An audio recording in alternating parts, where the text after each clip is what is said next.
delante de la columna vertebral, por detrás de lo que es el cuello visceral. ¿Ah?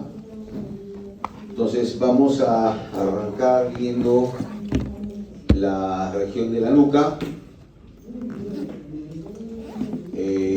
Ahí por definición, como dice, la nuca es la región que está comprendida entre el compartimiento que está por delante de la columna vertebral y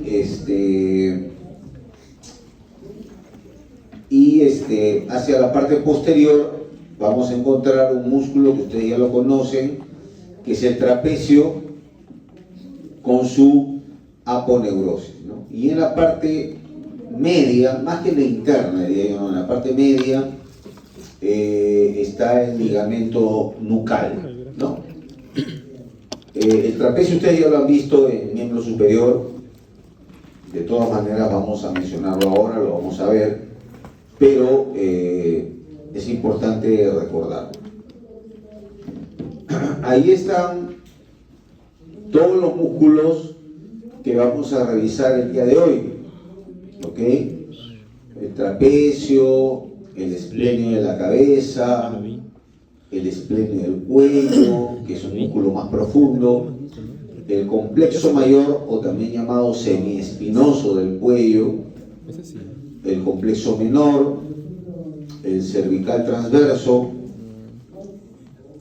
el iliocostal cervical, el recto posterior mayor de la cabeza, el recto posterior menor de la cabeza, el oblicuo inferior de la cabeza, el oblicuo superior de la cabeza y los músculos, los multífidos, ¿no? Estos son solamente los músculos de la nuca, ¿eh? No son los músculos de la región prevertebral, son solamente los músculos de la nuca, ¿ok?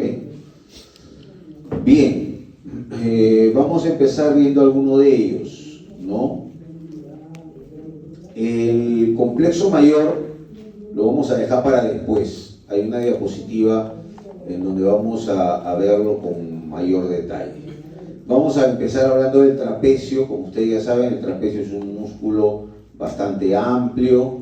Ustedes lo han estudiado cuando han visto miembro superior, han disecado miembro superior, ¿no? Y vamos a decir que es un músculo que tiene muchas inserciones, ¿no? Hacia arriba se inserta en la protuberancia occipital externa y en la línea occipital superior, se inserta en la clavícula, en el acromion, en la espina de la escápula y en la parte media se inserta en las apófisis espinosas que van desde la cervical séptima hasta la 12ª cervical, ¿no? Es un músculo bastante amplio, está inervado por el nervio espinal y su función es estabilizar la escápula, eleva y lleva hacia atrás los hombros. Pero ahí yo quería hacer un comentario. Claro, si estamos nosotros en posición de pie, yo elevo y llevo los hombros hacia atrás, evidentemente, y el músculo que funciona ahí es el trapecio. Pero también hay que tomar en cuenta que el trapecio cumple una función importante cuando yo quiero elevar el cuerpo, o sea, quiero elevar todo el tronco, tomando como apoyo las manos o las extremidades superiores, que es lo que sucede cuando, por ejemplo, yo hago el famoso ejercicio de las barras, ¿no? Yo me cuelgo de una varilla y trato de elevar el cuerpo, entonces ahí estoy utilizando el trapecio, ¿no? Recuerden ustedes que el acto de trepar también es función, el músculo toma parte, mejor dicho, del músculo trapecio, ¿no? Otro ejemplo, Cuando en la milicia se ve esto mucho, ¿no? Es un ejercicio que se hace mucho en la vida militar. Si yo le digo a los militares, no, pecho a tierra, eso quiere decir que se van a poner pues, de cúbito ventral, y yo le digo que se pongan a rampar. Rampar quiere decir impulsarse solamente utilizando los antebrazos, o sea, impulsarse hacia adelante utilizando los antebrazos. Ahí también participa el trapecio. Entonces, claro, lo que pasa es que anatómicamente nosotros estamos acostumbrados a describir la acción del músculo cuando estamos en la posición anatómica convencional, pero hay otras acciones que podemos hacer con el músculo trapecio, ¿ya? Luego tenemos el esplenio de la cabeza. Ustedes ven acá, es un músculo también amplio que se inserta en las apófisis espinosas, que va desde C7 hasta D4 y hacia arriba en la línea occipital superior, ¿no? Es inervado por los ramos dorsales de los nervios cervicales y su función es extender y rotar la cabeza hacia el mismo lado, ¿no es cierto? Es decir, extender la cabeza quiere decir hacer este movimiento, ¿no? Llevar la cabeza hacia atrás. Y rotarla hacia el mismo lado es justamente, ¿no? Si se contrae el esplenio del lado derecho, yo voy a rotar la cabeza hacia ese lado derecho, que es muy contrario a lo que hace un músculo que ustedes ya estudiaron, ¿no es cierto? ¿Qué músculo es aquel que cuando se contrae la cabeza se rota hacia el lado contrario? Esternocleidomastoideo. Correcto, el esternocleidomastoideo, ¿no es cierto? Si yo roto la cabeza hacia el lado derecho, estoy contrayendo el esternocleidomastoideo del lado izquierdo. Eso se llama contracción contralateral. Contralateral. Homolateral es hacia el mismo lado. Contralateral es al lado contrario. ¿Ya? Muy bien. 2, 3, 4, ¿qué te cuesta? Luego tenemos el músculo, el elevador o angular de la escápula. A veces muchos se confunden, ¿no? Dicen elevador, angular, total, son dos músculos. No, es el mismo músculo. Sino que algunos autores lo mencionan como elevador de la escápula, otros lo consideran como angular de la escápula, ¿no? Toma inserción en las apófisis transversas de las vértebras de C1 hasta C4 y de ahí se va al ángulo superior de la escápula, ¿no? ¿Dónde está el ángulo superior de la escápula? ¿Cuántos ángulos tiene la escápula? 3. No, claro, 3. 3, ¿no es cierto? Superior, lateral y el inferior. ¿Estamos de acuerdo? Muy bien, este músculo se inserta en el ángulo superior de la escápula. Lleva el hombro hacia atrás también y también tiene un movimiento de elevación de la escápula, ¿no?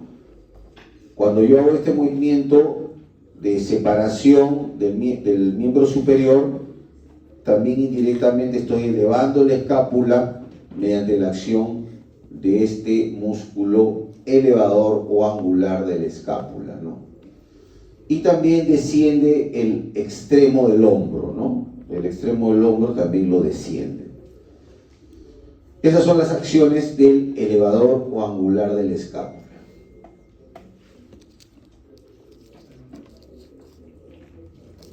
Luego tenemos el esplenio del cuello, que es un músculo más profundo, ¿no? Acá está el esplenio del cuello. No confundirse con el esplenio de la cabeza.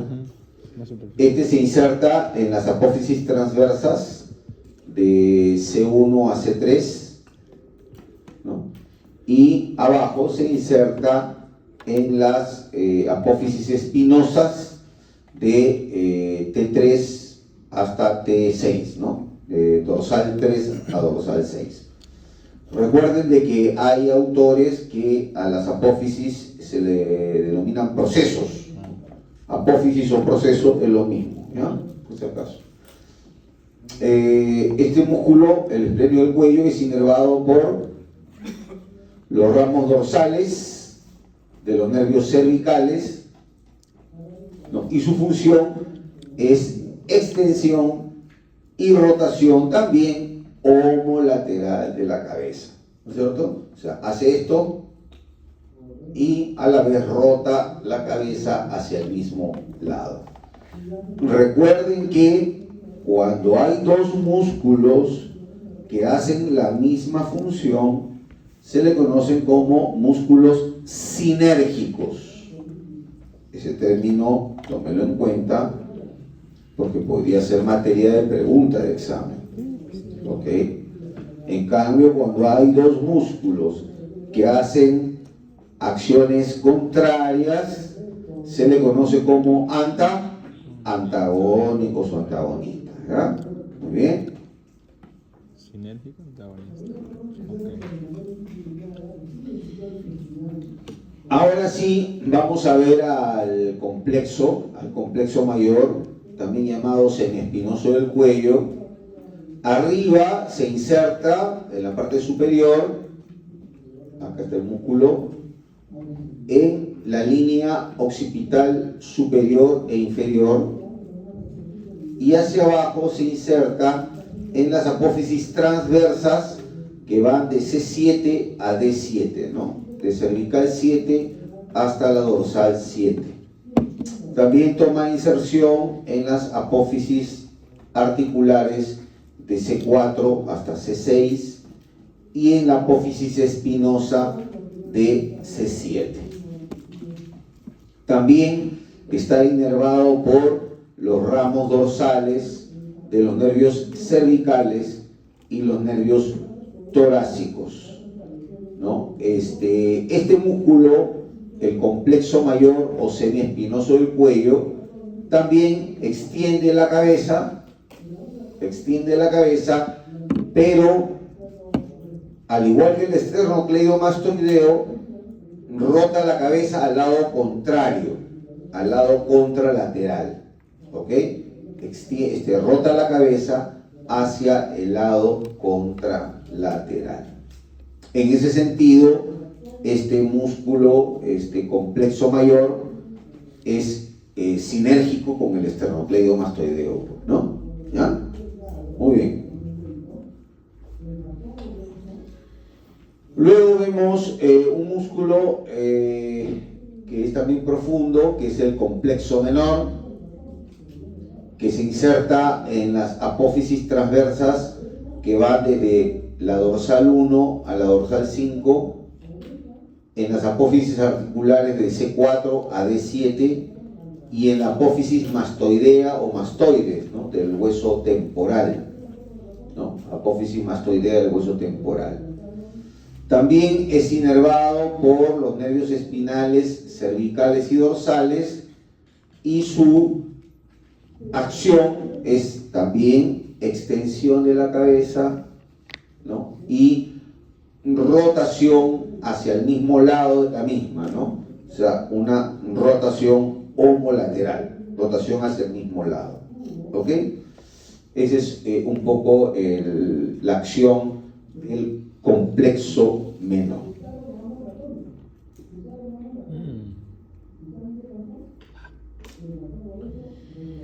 Luego tenemos el músculo cervical transverso. Acá ustedes ven, miren, este músculo cervical transverso, que es un músculo que ya inclusive llega a abarcar hasta el tórax, ¿no?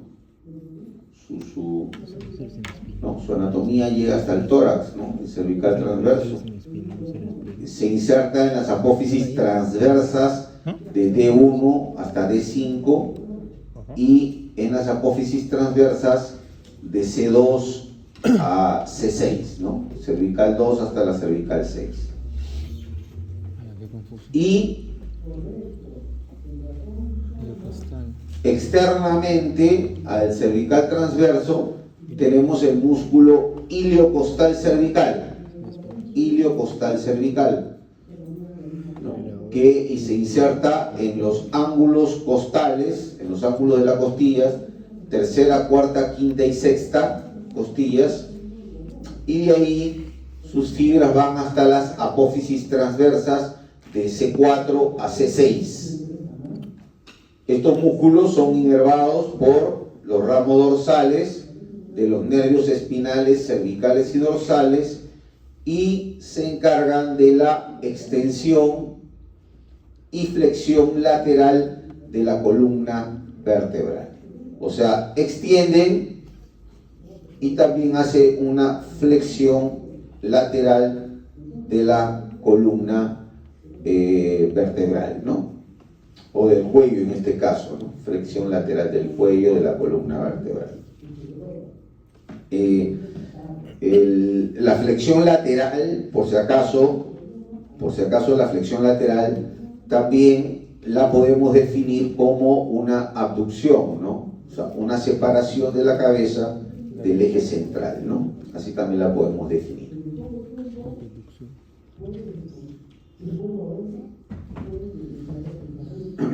Ya acá vemos los músculos del plano más profundo, ¿no? Estos músculos del plano más profundo, aquí tenemos el recto posterior menor de la cabeza. Vean ustedes, este músculo que es el más medial de todos, recto posterior menor de la cabeza, que va desde el arco posterior del atlas hasta la línea occipital inferior, ¿no? Del arco posterior del atlas a la línea occipital inferior. Se encarga de la extensión de la cabeza, ¿no? Extensión de la cabeza. Medialmente, un poquito más medial, vamos a ver al recto posterior mayor de la cabeza. El recto posterior mayor de la cabeza, que es este de aquí, que va desde la apófisis espinosa del axis, hasta la línea occipital inferior, occipital inferior. ¿Cuál es la función del recto posterior mayor de la cabeza? También extensión y rotación homolateral de la cabeza, ¿no? Extensión y rotación homolateral de la cabeza. Ahora vamos a ver a los oblicuos. La parte superior, vamos a ver el oblicuo menor de la cabeza. Oblicuo menor de la cabeza, que va desde la apófisis transversa del atlas, hasta la zona que está entre las líneas occipital superior y occipital inferior. La función es también la flexión lateral, o como ya les dije, la abducción de la cabeza, y mantiene la postura de la misma, ¿no? Mantiene la postura de la misma. Y para terminar, en la parte más baja, vemos el oblicuo mayor de la cabeza. Oblicuo mayor de la cabeza, que va desde la apófisis espinosa y la lámina del axis, desde la apófisis espinosa y lámina del axis, hasta la apófisis transversa del atlas, Su función es también rotación homolateral, o sea, hacia el mismo lado de la cabeza. Acá yo quería que ustedes se fijaran en un detalle anatómico que de repente en la práctica ya lo han visto, pero que yo no lo he puesto, no lo he especificado en las diapositivas, pero que evidentemente ustedes lo tienen que saber. Acá se está formando un triángulo, vean ustedes, ¿no? El recto posterior mayor de la cabeza, el oblicuo mayor de la cabeza y el oblicuo menor de la cabeza. Aquí se forma un triangulito. ¿Cómo se llama ese triangulito? Occipital. triángulo occipital, o también algunos le llaman triángulo suboccipital, ¿no? Triángulo occipital o triángulo suboccipital. ¿Cuál es el contenido de este triángulo occipital o suboccipital? La arteria vertebral, ¿no es cierto? Que ustedes saben, la arteria vertebral es rama de la subclavia y que atraviesa toditos los agujeros transversos de las vértebras cervicales y que se mete por el agujero magno al encéfalo. Y el otro elemento importante es ramo dorsal del C2, del cervical 2, que en este caso toma un nombre especial que es el nervio de Arnold, ¿no? El nervio de Arnold. ¿Ah? Este es la rama dorsal del nervio cervical 2. ¿Y por qué es importante? Porque este nervio es el que le va a dar inervación, ¿no?, a todos los músculos de la región de la nuca, o por lo menos a la gran mayoría de los músculos de la región de la nuca, de la región profunda. Y ese es el nervio a veces responsable de las contracturas musculares que sufrimos a nivel de la columna cervical. Es más, nosotros podemos palpar esta zona suboccipital en aquellas personas que sufren de dolores de cabeza, sobre todo dolores de cabeza en la región occipital, la región posterior del cuello, la región cervical, y al palparlo se va a despertar dolor, ¿no es cierto? Es justamente por la acción de este nervio de Arnold, ¿ya?, que es reparo anatómico de este triángulo occipital o suboccipital, ¿ya? Ya en un plano más profundo, y no solamente a nivel de la columna cervical, sino a nivel de toda la columna, dorsal, lumbar, etc., vamos a encontrar a los multífidos, ¿no? Los multífidos son músculos acintados que se insertan en las apófisis articulares de C4 a C7, en este caso estamos hablando de los cervicales, y de ahí van y se dirigen a la apófisis espinosa de la vértebra que le antecede, ¿no?, en la superior. Son inervados por los ramos dorsales de los nervios cervicales, y estos músculos multífidos se encargan de estabilizar a la columna vertebral, manteniéndola más o menos erguida, ¿no? Repito, recuerden de que estos músculos multífidos no solamente lo vamos a encontrar a nivel de la columna cervical, sino también a nivel de la columna dorsal y lumbar, ¿no? Muy bien. Vamos a ver la parte circulatoria, la parte arterial. Quizá de repente la primera no la debí poner, ¿no?, que es la vertebral, porque si bien es cierto, anatómicamente a esta arteria la vamos a encontrar en la región de la nuca, ella no participa en la irrigación de la zona, ¿no? La vertebral no da ramas a nivel del cuello, pero le he puesto ahí como una referencia. Ya ustedes saben de que la vertebral es una rama ascendente de la arteria subclavia, ¿no es cierto? Muy bien. Sin embargo, las otras sí le van a dar irrigación a toda esta zona, ¿no? La cervical profunda, ¿no?, que es rama del tronco costocervical, ¿no?, que es rama a su vez de la subclavia.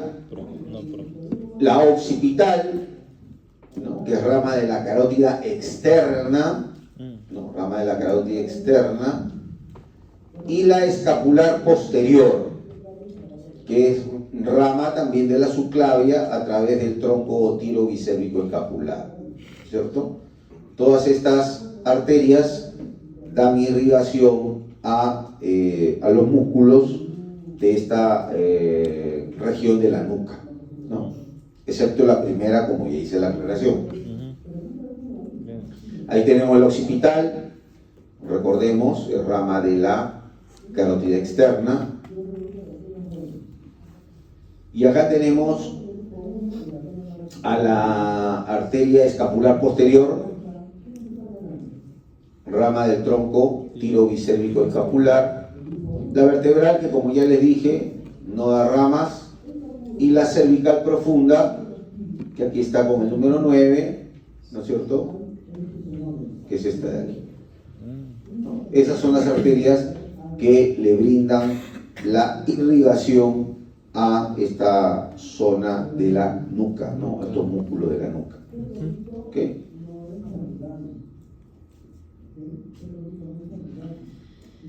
Bien.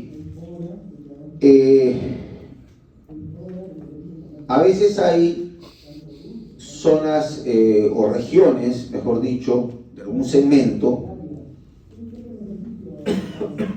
que no le damos la debida importancia, ¿no? ¿Por qué? Porque están o muy profundas o están muy escondidas, por decirlo de alguna manera.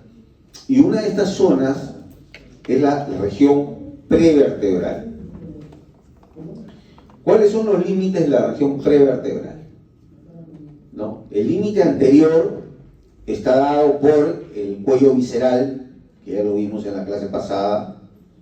El cuello visceral es el límite anterior, y el límite posterior son los cuerpos y las apófisis vertebrales cervicales, que están revestidas por la lámina prevertebral, ¿no?, que es una aponeurosis que está delante de los cuerpos vertebrales cervicales y las apófisis transversas. ¿Cuál es el contenido? El contenido, ahí vamos a encontrar a los músculos prevertebrales, o como dice ahí, músculos vertebrales anteriores. Se puede decir de las dos formas, ¿no? Músculos prevertebrales o músculos vertebrales anteriores. De las dos formas está bien dicho. Y vamos a encontrar una cadena nerviosa, que es la cadena simpática cervical, que ya en la clase pasada, cuando hicimos el cuello visceral, ya algo habíamos hablado de esta cadena.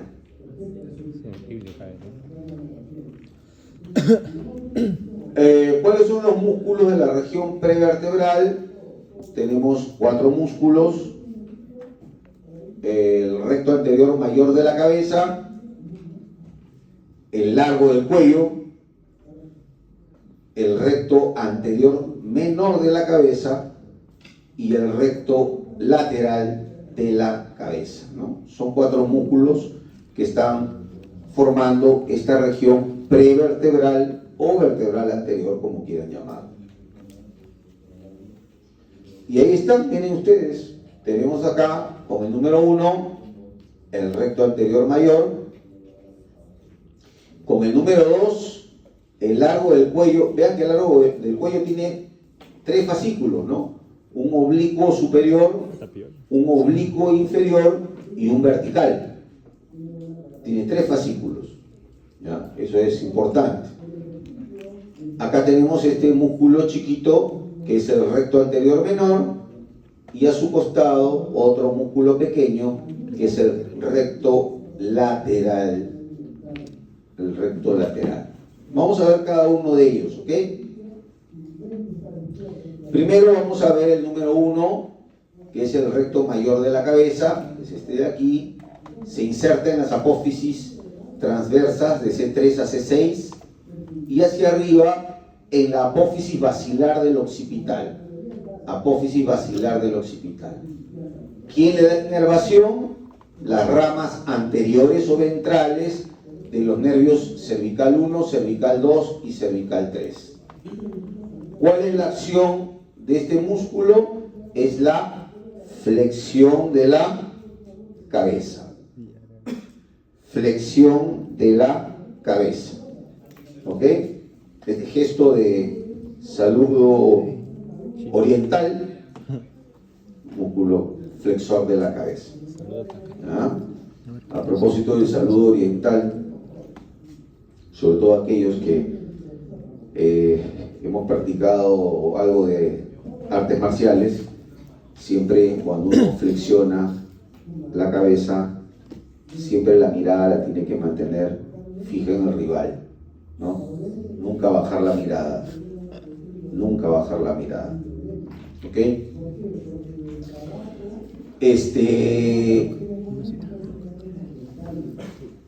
Tenemos el largo del cuello, que como ya les dije tiene tres porciones. Una porción, vamos a empezar por abajo, la oblicuo inferior, que es esta de acá, que se inserta en los cuerpos vertebrales de D1, D2 y D3, y arriba se inserta en las apófisis transversas de C5 y C6, ¿no es cierto? Ahí está, esta es la porción oblicua. Después tenemos la porción superior, oblicua superior, que se inserta en las apófisis transversas de C3, C4 y C5, y arriba se va a insertar en el arco anterior del atlas, ¿no? El arco anterior del atlas. Y tenemos la porción intermedia o porción vertical, ¿no? Porción intermedia o porción vertical, que se inserta en los cuerpos vertebrales abajo de 1, de 2, de 3 y arriba C2, C3, C4. ¿Quién inerva a este músculo? El largo del cuello, las ramas ventrales o ramas anteriores de los nervios cervical 2 a cervical 6. La acción también es sinérgica, ¿no? Es flexión de la cabeza y inclinación lateral de la cabeza, ¿no? Esa es la acción del largo del cuello.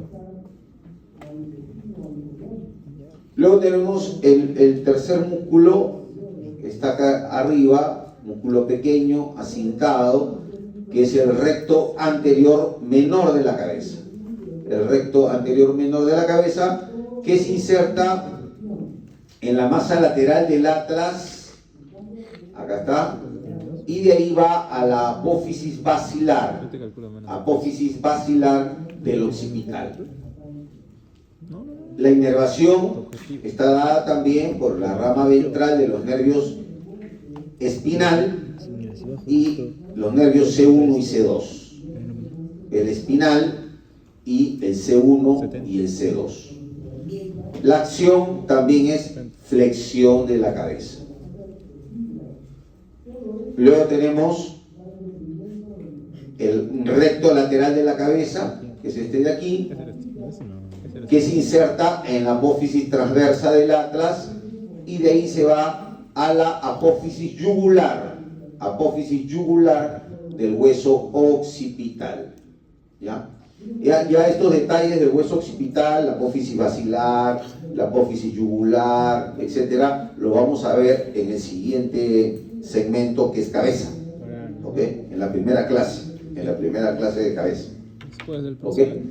Están inervados por también las ramas anteriores o ventrales de los nervios C1 y C2. La acción es nuevamente flexión de la cabeza. En conclusión, todos los músculos prevertebrales son flexores y todos los músculos nucales son extensores. ¿Ok? Lo único que hay que tomar en cuenta es que algunos de los músculos nucales son rotadores contralaterales, ¿no? Y eso ya lo hemos mencionado, y tómenlo en cuenta porque probablemente eso sea materia de alguna preguntita en el examen, ¿ya? Así que vayan tomando en cuenta esos datos. Ya hay una fija ya. Muy bien, vamos a hablar ahora de la cadena simpática cervical. Ahora, yo quiero dar una visión, digamos, más o menos integral. La cadena simpática empieza en el cuello, en la región cervical, pero se extiende hasta la pelvis, o sea, baja por todo el tronco, baja por todo el abdomen y llega hasta la pelvis. Y en la pelvis van a formar los nervios esplácnicos pelvianos, ¿no? plácnicos pelvianos. Ustedes ya han visto pelvis, ¿no? Ya han visto pelvis en anatomía 1, pues, ¿no? Los esplácnicos pelvianos, ¿no? A nivel del abdomen, por ejemplo, la cadena simpática va a formar un plexo. ¿Cómo se llama ese plexo a nivel del abdomen? ¿Que se olvidaron ya? El plexo celíaco, pues, o plexo solar, que está alrededor de qué arteria? Del tronco celíaco, pues, ¿no es cierto? De ahí salen todos los nervios simpáticos, pues, ¿no? En cambio, en esta cadena simpática cervical van a salir los nervios simpáticos que van a ir pues a todas las vísceras del cuello, e inclusive algunas de estas ramas van a ir hasta las vísceras del tórax, como vamos a ver después. ¿Ok? Entonces, es una cadena nerviosa que se extiende desde la base del cráneo hasta el orificio superior del tórax, ¿no? Presenta 3 ganglios, ¿no? Esa palabra abultamientos no me gusta, pero no sé por qué lo puse. Que son los ganglios superior, medio e inferior. Recordar que son ganglios nerviosos. Ya, no se vayan a confundir con los ganglios linfáticos. Cuando una persona está mal de la garganta y el médico le palpa acá la región cervical, lo que el médico está tratando de palpar son los ganglios linfáticos, ¿no es cierto? Que son, pues, obviamente indican que hay una infección, pues, no sé, de las amígdalas, de la faringe, qué sé yo, ¿no? Estos son ganglios nerviosos, ¿ok? Eso quiere decir que el ganglio histológicamente está conformado por cuerpos neuronales. ¿Ya? Por concepto, todo ganglio nervioso es un conjunto de cuerpos o somas neuronales que están fuera del sistema nervioso central. Esa es la definición básica. ¿Qué tipo de neuronas son? Son neuronas que se llaman pseudomonopolares. Claro. ¿Por qué? Porque tienen un axón bifurcado, ¿no? Es un tema histológico, ya esto ustedes lo han visto, ya. Ustedes han estudiado a Ramón y Cajal ya hace rato, ¿no? Me imagino yo. ¿Qué libro utilizaron en histología? ¿El Gardner? ¿Histología? ¿Alguien ha leído el Junqueira? Se lo recomiendo. Se lo recomiendo. ¿Para histología? El Ham no. El Ham es muy denso. Es un buen libro, pero muy denso. El Junqueira le recomiendo. Excelente libro. Muy bien. Lo estoy vendiendo por acá. Bueno, ¿Cuánto, profe? Y a los 3 ganglios son el ganglio superior, que es alargado, es voluminoso, el ganglio medio, que es pequeño, y el ganglio inferior, que está casi entrando al tórax, y a veces se une con el primer ganglio del tórax, y forma un ganglio que se llama el ganglio estrellado. El ganglio estrellado. Muy bien. ¿Cuánto te costó? Ahí están los 3 ganglios, ¿no? Acá tenemos el superior, aquí tenemos el medio, el más pequeño, y acá tenemos el ganglio inferior o ganglio estrellado. Ahora, yo les hago una pregunta. Si de este ganglio tienen que salir fibras simpáticas, o sea, tienen que salir ramas simpáticas que van a ir, por decir, al plexo carotidio, al corpúsculo carotidio, que van a ir a la tiroides, que van a ir al esófago, que van a ir a la laringe. Estas fibras simpáticas, estas ramas simpáticas, ¿cómo hacen para llegar a esos órganos? ¿A través de las arterias? se aprovechan de otros nervios. Ya. O sea, se unen a otro nervio y por ahí ya agarran su ruta y llegan. ¿Ok? Es como el servicio del metropolitano, tiene sus troncales, ¿no es cierto? Agarras tú un troncal y llegas a la línea central del metropolitano y así llegas a tu destino, igualito. Ese concepto de una fibra nerviosa que se aprovecha de un nervio, se pega a un nervio para llegar a su órgano blanco, se llama ramicomunicante. Así se llama, ramicomunicante. Es un concepto fundamental, elemental. ¿Ya? Y eso lo utiliza todo el sistema simpático, tanto el cervical como el dorsal y también el abdominal, ¿no? ¿Ok? Entonces, vamos a hablar primero del ganglio superior. Vamos a hablar de justamente estas ramas colaterales, ¿no? Estos ramicomunicantes, ¿no? Tenemos las ramas posteriores que, miren, se anastomosan ¿con quién? Con el noveno par, con el décimo par y con el decimosegundo par. ¿Por qué? Porque estas ramas simpáticas que se anastomosan, o sea, se forman ramicomunicantes con el noveno par, son aquellas ramas simpáticas que van a ir a la faringe. Aquellas que se anastomosan con el décimo par son aquellas que se irán pues a la laringe, ¿no es cierto? ¿Se acuerdan de los nervios laringeos? ¿Sí? Se van a la laringe. Aquellos que se anastomosan con el decimosegundo par son aquellos que se irán pues a la lengua, ¿no? O sea, siempre las ramas simpáticas necesitan de nervios mayores para que se unan a ellos y lleguen a su órgano blanco.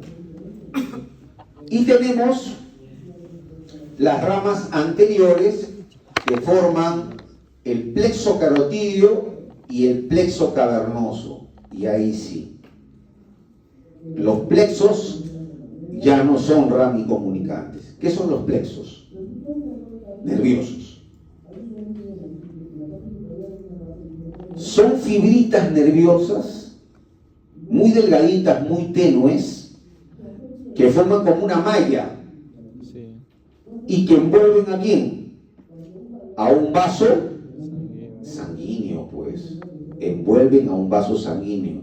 Y así, envolviendo el vaso sanguíneo, llegan al órgano que tienen que llegar. Eso es un plexo.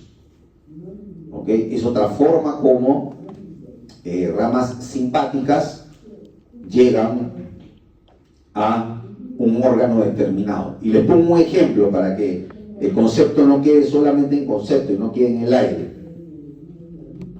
Ustedes saben que el iris, ¿ok?, tiene un músculo dilatador de la pupila y un músculo constrictor de la pupila. ¿Ok? La dilatación de la pupila se conoce como midriasis. ¿Ok? Y evidentemente se da por fibras simpáticas. Entonces la pregunta es, ¿y cómo llegan esas fibras simpáticas al músculo dilatador del iris? ¿Cómo llegan? Llegan a través de este plexo carotidio. Y ustedes dirán, pero si eso está en el cuello, ¿y cómo llega al ojo?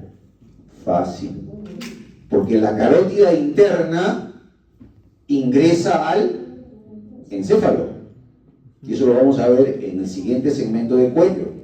Ingresa por dentro, por el agujero carotidio externo. ¿Y por dónde se mete ya? Se termina de meter al encéfalo por el agujero carotídeo interno. ¿Y cuál es la última rama de la arteria carótida interna? Oftálmica. Y la oftálmica. O sea, esas fibritas siguen acompañando al vaso hasta llegar a la oftálmica, y a través de la oftálmica llega al músculo dilatador del iris. Pero esas fibras, ¿dónde nacieron? Nacieron en Carotídeo. este ganglio, en el ganglio superior de la cadena cervical. El cuello, el brazo del brazo. Loco, ¿no? Sí. Locazo. Así es. No es un nervio, es un plexo, es una mallita de nervios que envuelven al vaso y así llegan a su órgano blanco o a su órgano de destino. ¿Ok? Bien. Eso es parte de otros cursos, pero les explico porque a mí me gusta explicar estas cosas. En fin. Luego tenemos las ramas externas de este mismo ganglio cervical superior, que son ramicomunicantes para los nervios cervical 1, cervical 2, cervical 3, ¿no? Que son los primeros nervios espinales o nervios raquídeos. Luego tenemos las ramas posteriores, ¿no? Del mismo ganglio, que van al recto mayor de la cabeza, ¿no? Al músculo y a los cuerpos vertebrales. Tenemos ramas anteriores, ya, ramas anteriores que nacen del mismo ganglio cervical superior, que van justo a la bifurcación de la carótida primitiva. La carótida primitiva se bifurca en dos arterias, ustedes la saben. ¿Cuáles son? Interna. Carótida externa, carótida interna. En la misma bifurcación hay un corpúsculo carotídeo, donde están llegando estas fibras anteriores del ganglio cervical superior. ¿Para qué sirve eso? ¿Para qué sirve el corpúsculo carotídeo? Para controlar la presión arterial, correcto. ¿Y eso cómo funciona? O sea, la respuesta es correcta. Lo que pasa es que ese corpúsculo carotídeo, que son células nerviosas, detectan cuando la presión arterial cae, por A o B, C razones. No me pregunten la razón, pero el hecho que hay circunstancias clínicas en las cuales la presión arterial puede caer. Entonces, el corpúsculo carotídeo detecta esa baja de presión y automáticamente, a través de estas ramas anteriores, le pasa la información al ganglio simpático. Y del ganglio de la cadena simpática van a salir otros nervios que los vamos a ver después, que van a ir ¿a quién? Al corazón. ¿Y qué va a provocar?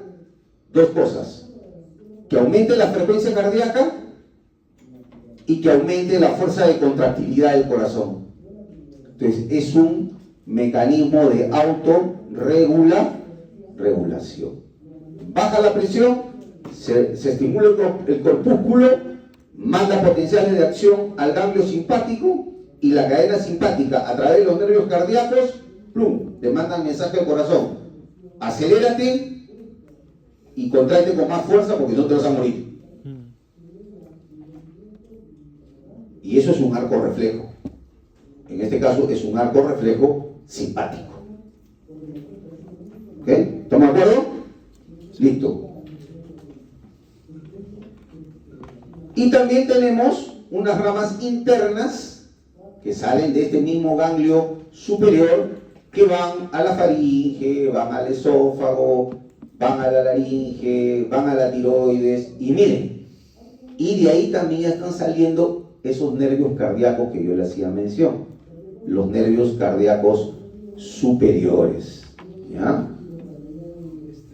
¿Corpúsculo carotídeo lo mismo que el seno carotídeo? Sí, corpúsculo o seno carotídeo, correcto, sí, corpúsculo, o también le llaman seno carotídeo, ¿ya? Muy bien. Tenemos al ganglio medio, ¿no? Al más pequeño de todos. También tiene rami comunicantes para el nervio espinal cervical 4 y para el nervio espinal cervical 5. Tiene ramos viscerales que van a la tiroides y también salen nervios cardíacos medios, ¿ok?, que van al corazón. Y también tenemos ramos vasculares, ¿no?, que van a formar plexos de la carótida primitiva y de la arteria tiroidea inferior. Ya ustedes saben que cuando digo plexos, son ramitas muy finitas que se aprovechan de los vasos sanguíneos para llegar a las vísceras que tienen que inervar. Y bueno, y para que no quede suelta la pregunta, y si yo tengo los nervios cardíacos, que son nervios simpáticos, y que salen de los ganglios simpáticos, en este caso de los que hemos hablado hasta ahora, el superior, el medio, ¿quién será el antagónico? O sea, ¿quién, en vez de acelerar el corazón o aumentar la fuerza de contractilidad del corazón, hace lo contrario? Es decir, baja la frecuencia y baja la fuerza de contractilidad. ¿Qué sistema hace eso?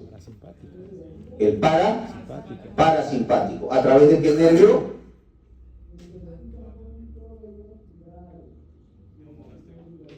El neumogástrico, pues, correcto. El décimo par, el neumogástrico.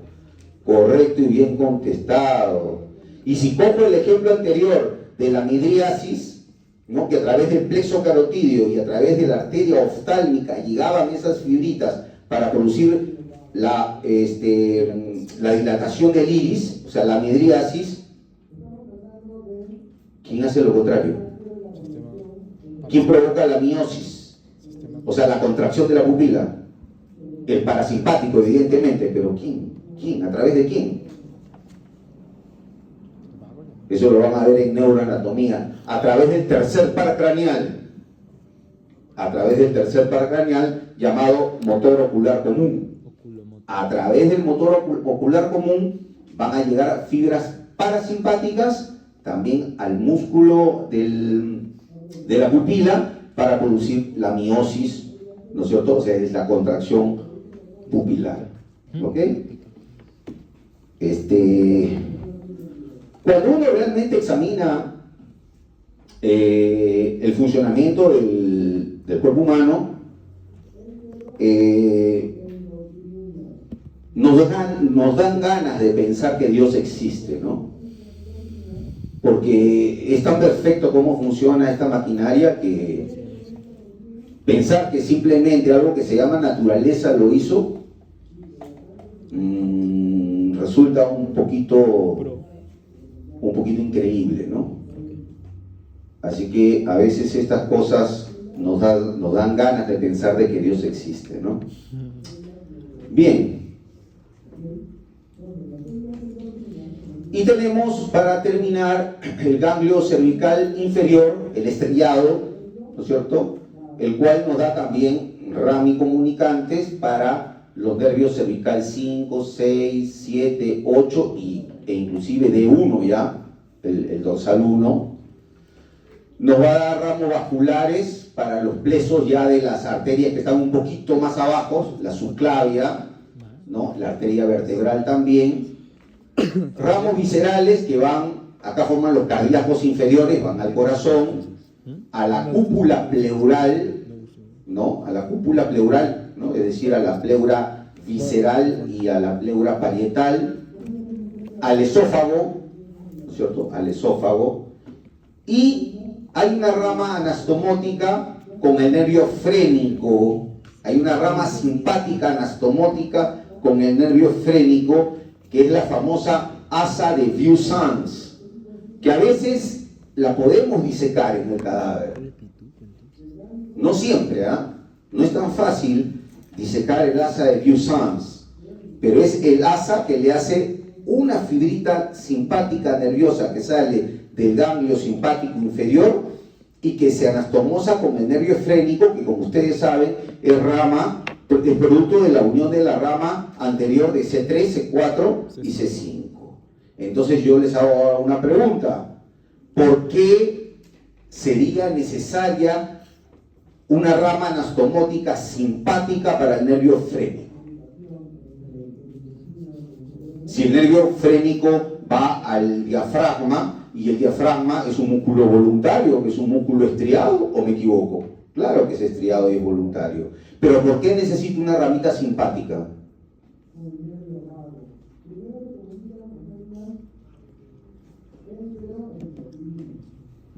¿Por qué? Porque el diafragma tiene inervación voluntaria e involuntaria. Por ejemplo, si tus exigencias corporales aumentan por ejercicio, por lo que fuera, o por estrés, automáticamente tu diafragma se va a ir activando con una frecuencia mayor. Y eso lo hace de manera inconsciente. Por eso que necesita inervación también simpática. Acuérdate que cuando estamos durmiendo, nuestro diafragma sigue funcionando, ¿no es cierto? Entonces yo necesito una inervación doble, tanto voluntaria, ¿no es cierto?, como también involuntaria, ¿no? Entonces, como les digo, a veces entender la anatomía sin dar cierto matiz fisiológico resulta ser un poquito árida, ¿no? En cambio, cuando lo integramos con una explicación ya desde el punto de vista de funcionamiento del cuerpo humano, ya un poco que podemos tener una integración del conocimiento, y es una integración que ustedes en el transcurso de los demás cursos que van a llevar en la carrera van a ir adquiriendo poco a poco. Yo les soy sincero, yo he terminado la carrera de medicina sin haber comprendido muchas cosas. Cierto. Soy totalmente sincero. Confirmo. Y yo las he ido aprendiendo cuando empecé a hacer docencia. Por favor. Ahí las fui entendiendo, ¿no? Yo ingresé a la universidad en el año 1980. ¿Ya? Yo estudié esa década del terrorismo, ¿no? Esa década complicada, pero que también tenía sus cosas buenas, ¿no? El apogeo del rock en español, por ejemplo, en el 80, pues, ni vuelta que darle, ¿no? Yo me he ido a ver todito el concierto de Soda Stereo, ¿no? En el Amauta, era abonado en el Amauta, ¿no? Qué privilegio. Pero yo empecé a hacer docencia en el año 84, cuando todavía era alumno. Claro, yo se llama en la Pre Cayetano, en el centro Pre, en la Pre Cayetano, en el CEPU. Claro, ya yo estaba en cuarto año de medicina y un grupo de alumnos, sobre todo de los años más avanzados, formamos el grupo para formar el centro Pre, obviamente liderados por profesores de Cayetano Heredia, ¿no? Y ahí empezó mi historia en docencia, ¿no? Y de ahí no he parado hasta el día de hoy y no me arrepiento. Entonces, chicos, con esto terminamos cuello y el examen vamos a ponerlo de una manera suave como para que no tengan mayores complicaciones, ¿ok? Y se va a basar en las presentaciones nada más, ¿no?